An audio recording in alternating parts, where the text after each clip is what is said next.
This episode is brought to you by Progressive Insurance. Fiscally responsible, financial geniuses, monetary magicians. These are things people say about drivers who switch their car insurance to Progressive and save hundreds. Visit Progressive.com to see if you could save. Progressive Casualty Insurance Company and Affiliates. Potential savings will vary, not available in all states or situations.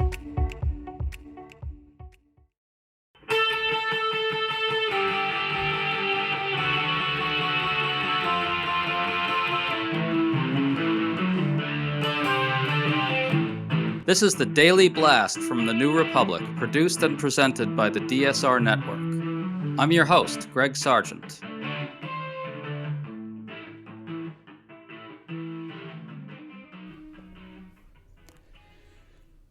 It has become very clear that President Donald Trump is really worried about the No Kings protests that are scheduled for October 18th. Suddenly, multiple Republicans are all using the same disgusting talking point about the protests, referring to them as agitators and terrorists. It sure looks coordinated. They're all using the same vile language. This really displays extraordinary contempt for our whole political system. Yet we think it'll backfire. It'll only prompt the protests to get larger. And there's nothing Trump hates more than seeing big crowds arrayed against him. Today we're talking about all this with writer Jill Lawrence, who has a new piece for The Bulwark on Trump's hatred of our system and of Democratic voters. Jill, thanks for coming on.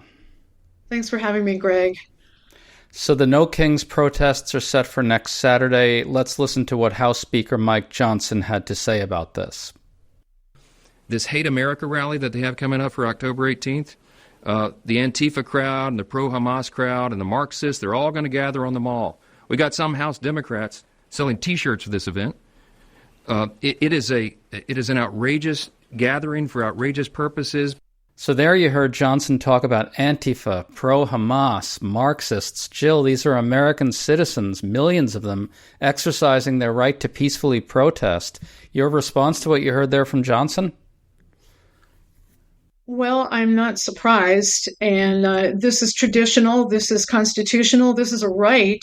And they're trying to turn it into something really evil, but that's because they're scared of it and they know that it turns public opinion. The problem here is that people like Johnson and the Republicans in Congress aren't doing their jobs.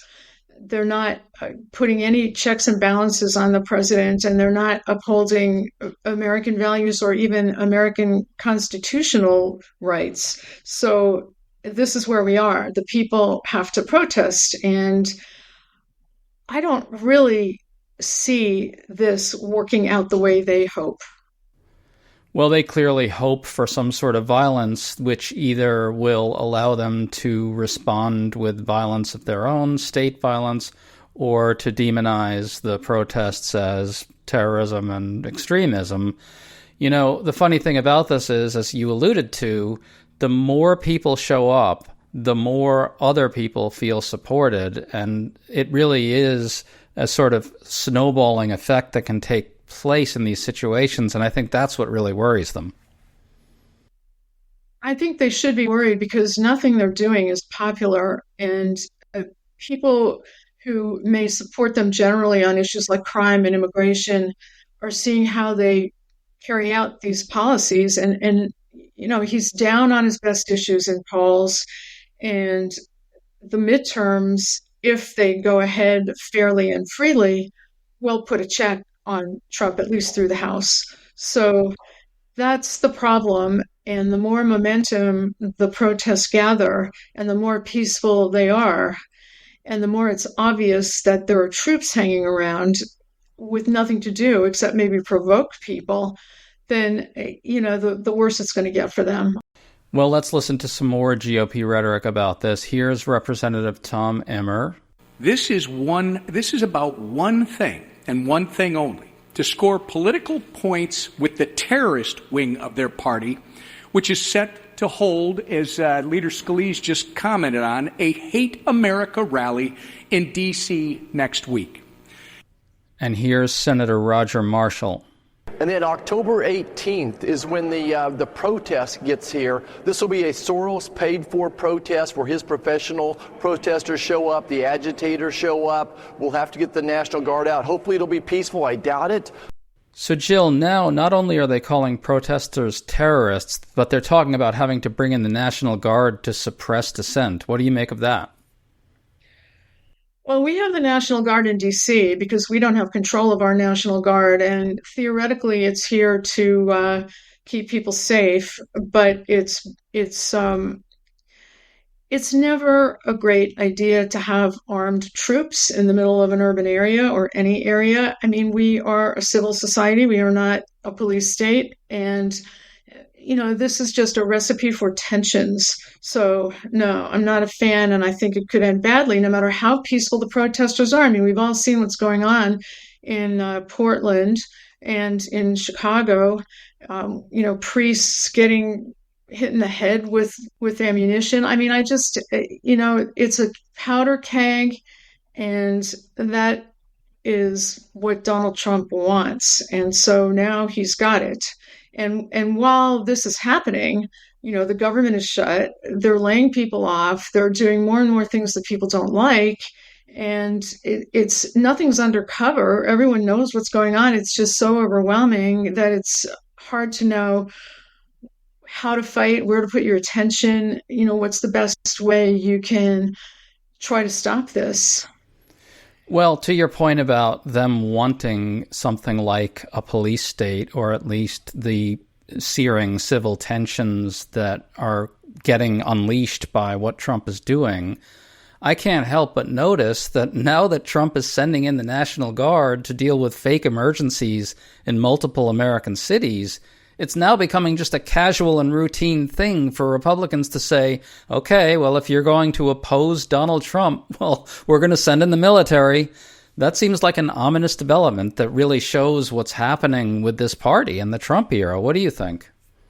Well, it's tremendously ominous, and it's so different, from the Nixon era, which is what I wrote about for the Bulwark. There were not enough Democrats in the Senate to convict Nixon at an impeachment trial, but there were going to be 85 out of 100 votes to convict him. We didn't pay enough attention when it was happening. There were a lot of people who weren't born when it was happening the first time. They never knew about it. They never lived through it. And so now, we have depended on good character and presidents for a couple of centuries, and it hasn't always worked out very well. And now we're in a situation where it's not working out at all, and it may be the end of the republic as we know it. And so this is, this calls out for huge structural reforms and lots of guardrails. And I'm not sure most Americans realize that this is necessary and what it will take to get them. I'm not sure most politicians even realize that. To stay up to date on all the news that you need to know, there's no better place than right here on the DSR Network. And there's no better way to enjoy the DSR Network than by becoming a member. Members enjoy an ad-free listening experience, access to our Discord community, exclusive content, early episode access, and more. Use code DSR2025 for a 25% off discount on sign up at thedsrnetwork.com/buy. That's code DSR2025 at thedsrnetwork.com/buy. Thank you and enjoy the show.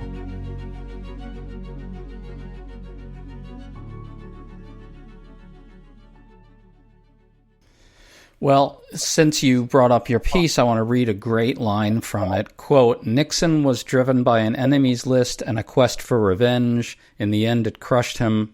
Now we have a president who thrives on hate and vengeance, whose enemies list extends beyond individuals to entire blue states and cities filled with Democrats." Close quote. That's really nicely done.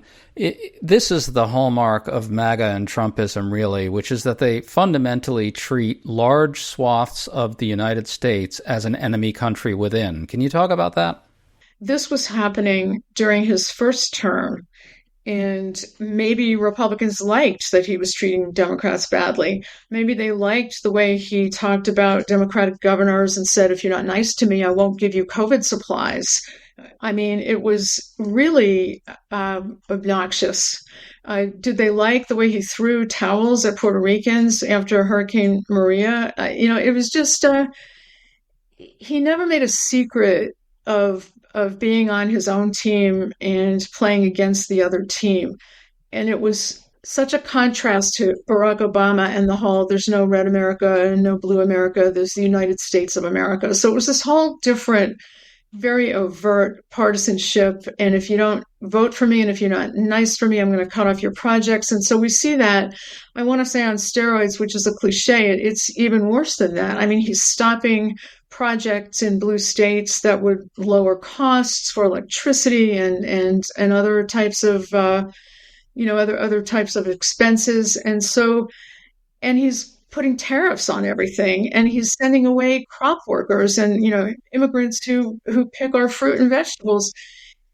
And in that respect, some of what he's doing is broad brush because you can't get more agricultural than Iowa.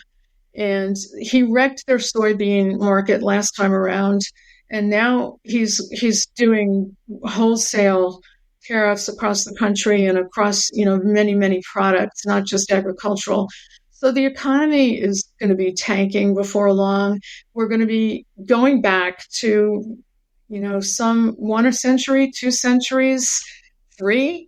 Our research is being cut, and now we have RFK Jr., who, the irony of some of these steps that he's taking, as I mentioned, is that it's the red states that are going to be hurt the most. It's the red states that are going to listen to RFK Jr. talk about how vaccines could hurt you, or even kill you. It's the red states that are the agricultural states.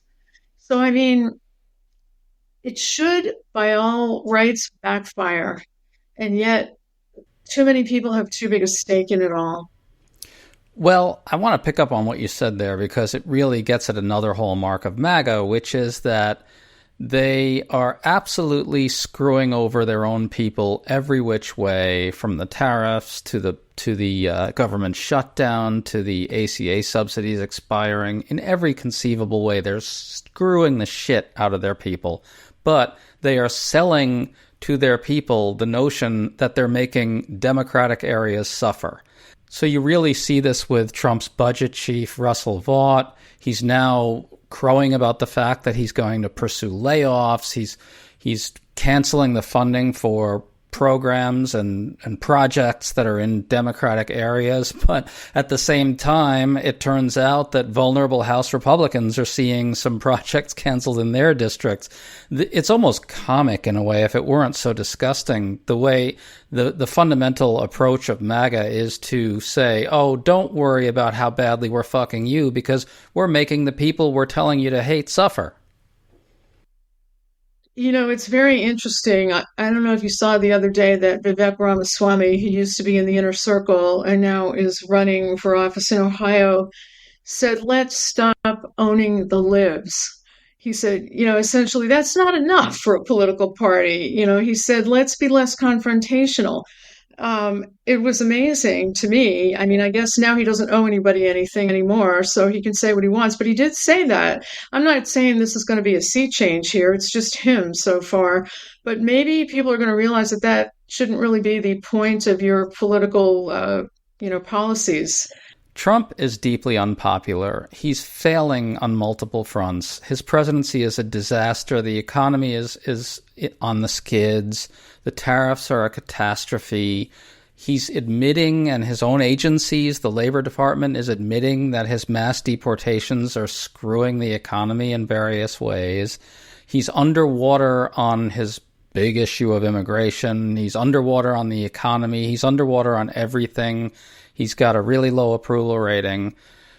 And MAGA and Republicans aren't allowed to acknowledge that. So any sign of opposition to Trump has to be immediately put in the box of, oh, these are just terrorists and extremists, because nobody's allowed to admit that the despot is failing, They're obviously going to try and supercharge tensions around these peaceful protests to whatever degree they can.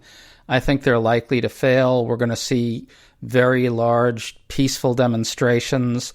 But it just occurs to me that Trump and MAGA and the right-wing media and the MAGA media figures in that whole ecosystem, they just don't care about being perceived as arrayed against Americans. It's only a positive in their bubble. And that seems like a really, really serious place to be.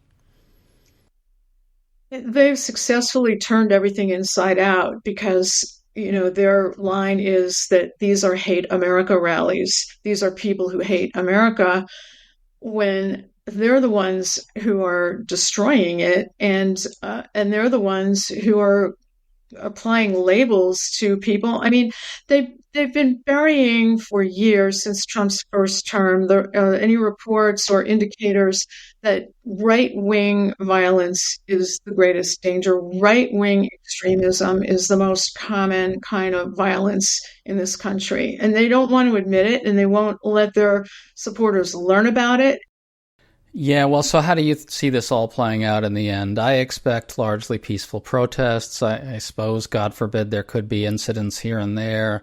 But my suspicion is that the story will be that the Republican warnings were just all pure bullshit. And the problem, though, is that in their media ecosystem, they will just seize on some little incident to make it true that these protests were violent. So there's no point at which they ever are held accountable, not by their own media sources anyway. The only conceivable way we can hold them accountable is with enormous turnout at these rallies and then with a victory in 2026, right? Is there any other way out?